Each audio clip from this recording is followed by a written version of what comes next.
Estamos viviendo la primera pandemia mundial del siglo XXI. Un montón de personas se están aislando en sus casas para evitar el contagio y la propagación del coronavirus. Vuelvo al canal con la intención de reflexionar sobre la situación actual y llevarte a pensar sobre el lado positivo del encierro domiciliario.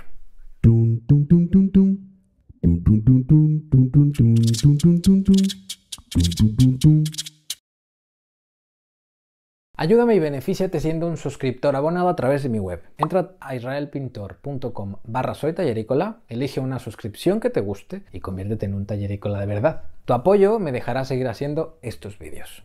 No subía un vídeo nuevo desde principios de año, así que probablemente te estés preguntando qué había sido de mí. Como probablemente ya sabes, estoy en Barcelona estudiando un máster y la verdad es que estos últimos meses han sido muy intensos. He tenido un montón de obligaciones y de trabajo, crisis personales aparte. Tenía pensado volver al canal con otro vídeo, pero es que no puedo volver aquí sin hablar sobre lo que nos está pasando. Sin quererla ni deberla, nos estamos enfrentando a lo que será quizá la mayor crisis humanitaria de principios de siglo. No voy a dedicarme ahora a explicar qué es el coronavirus y cómo combatirlo. Para eso existen ya muchos otros medios oficiales.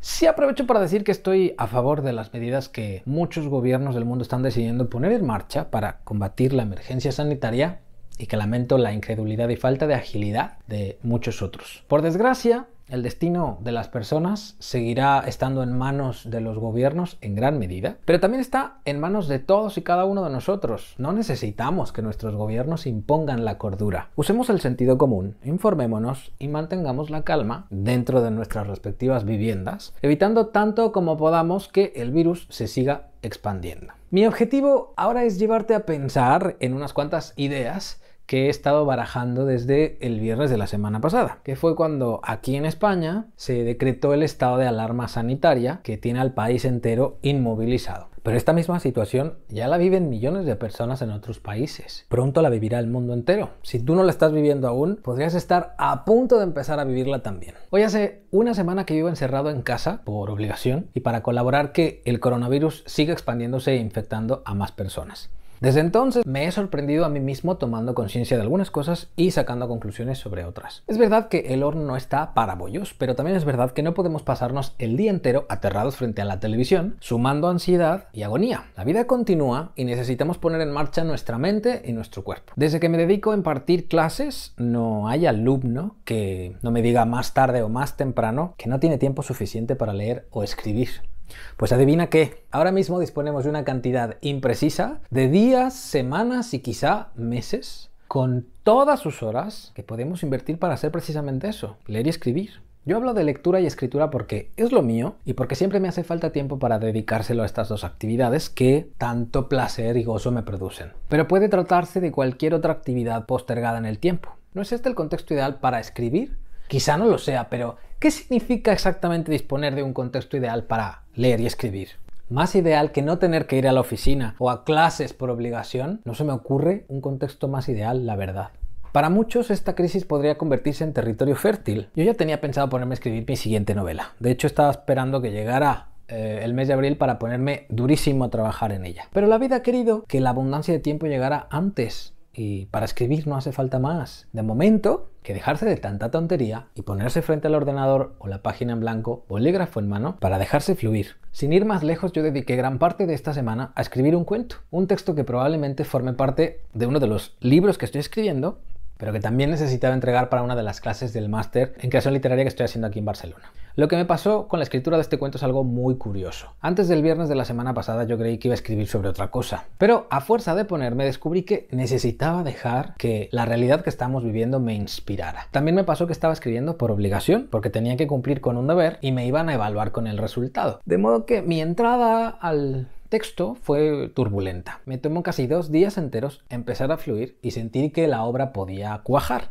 tuve que obligarme a sacar ideas y luché fuertemente contra la procrastinación. La obligación me llevó a sufrir la primera parte del proceso creativo hasta que al final del segundo día descubrí que eso que estaba saliendo de mi cabeza se podía convertir en algo mejor, en una buena historia, en la que pronto empecé a trabajar con mayor interés. Sin darme cuenta, el material inicial que volqué sobre el papel arrojó asuntos personales que, mezclados con la ficción, me llevaron a tomar contacto con mis propias pasiones. Lo que empezó siendo un ejercicio de escritura obligatorio terminó convertido en una obra de la que pronto me sentiré orgulloso, porque todavía necesita trabajo. Pero ahora me atrae y me siento conectado a la obra. Te cuento todo esto porque si te pones a escribir durante estos días, quizá descubras que tú también sientes algo de esa obligación insensata.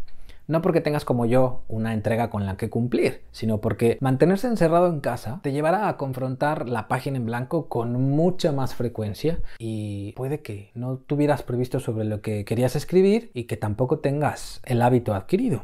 Pero no tardarás muchos días para convertir esta actividad en tu rutina diaria y a fuerza de mantenerte volcando palabras sobre la página en blanco y consumiéndolas de las páginas de los libros, empezarás a fluir. Por otro lado, seguramente tienes algún cursillo de formación pendiente y que tienes tiempo queriendo hacer. También he pensado en ello. Por ejemplo, yo compré un par de cursos de edición de vídeos que requieren de una buena cantidad de tiempo para terminarlos. Esta es una buena oportunidad para enfrentarme a ello. En tu caso, por ejemplo, podría ser una muy buena ocasión para dedicarte de una vez por todas a tomar clases conmigo. ¿No llevas un montón de tiempo posponiendo la oportunidad de enfrascarte en un proceso formativo conmigo? Aprovecha. Todo apunta a que estaremos en casa de entre 1 a 3 meses. En China la cuarentena empezó en enero y apenas hace unos días la gente volvió a las calles. Es tiempo suficiente para aprender, crecer y materializar el borrador de algún proyecto literario. Además, esta no es la primera pandemia a la que tenemos que sobrevivir. Si eres mexicano como yo y estabas en México en 2009, recordarás que tuvimos una crisis muy heavy con la influenza. El país entero se tuvo que aislar durante al menos un par de meses. Por cierto, durante ese tiempo yo saqué los primeros cuentos del proyecto que metí a la beca de la Fundación Antonio Gala para Jóvenes Creadores y voilà, terminaron dándome la beca. No había pensado en eso, porque además justo ese año, en octubre, yo llegué a España, aterricé aquí para hacer realidad ese sueño. En fin, pongo el énfasis en leer y escribir, pero estas reflexiones valen para muchas otras cosas que has dejado pendientes. Por ejemplo, organizar los libros de tu biblioteca, eliminar las fotos repetidas de tu teléfono móvil, ver alguna serie que tenías en la lista de espera, tomar la costumbre de escribir un diario, darse la oportunidad de hacer terapia psicológica y dedicarse a reflexionar por escrito en todo lo que te ha pasado hasta sanar las heridas, o si eres muy valiente, abrirte con tu familia o con tu pareja y mejorar tu relación con ellos. Estamos viviendo tiempos difíciles, nadie lo niega, pero podemos hacer que sea un tiempo fructífero. Te la pasas quejándote porque nunca tienes tiempo. Ahora la vida nos ha dicho a todos: para, llegó la hora de respirar, tomarse todo con calma y mirar hacia adentro. ¿Vas a dejar pasar la oportunidad? ¿De verdad? Suscríbete a mi canal para que no te pierdas nada, dale me gusta al vídeo y compártelo para que más tallerícolas como tú descubran y afiancen su vocación literaria. Suscríbete también al boletín de mi web entrando a israelpintor.com/boletín y rellenando el formulario. Te escribiré cada semana y podrás formar parte de mi lista exclusiva de contactos en WhatsApp para que puedas hacerme preguntas sobre creación literaria. Me inspiraré en ellas para hacer nuevos vídeos. Compárteme tus inquietudes literarias a través de los comentarios. Contágianos a todos, pero solo con tu pasión por las letras. Yo soy Israel Pintor, coach literario y profesor del taller de escritura creativa. Escribe, que la vida son 2 días y en uno hay bloqueo. Cuídate mucho y cuida de los tuyos. ¡Chao!